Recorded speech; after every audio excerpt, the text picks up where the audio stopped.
open the box, the first thing you'll see are your Shapes mini triangles, with the mini mounting plates already attached on the back. Next is the Quick Start Guide, full of helpful directions on how to set up and use your panels. Then you'll see your welcome card, with inspirations to help you create your design. It also contains your pairing code, so make sure to hold on to it because you'll need it during the pairing process. The next thing you'll see is the controller, which you'll use to manually control your panels and connect to the app.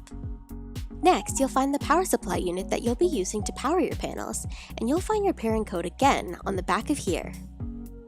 You'll also find your double-sided mounting tape, which is what you'll use to simply attach your Shapes mini triangles to the wall, with no other tools required.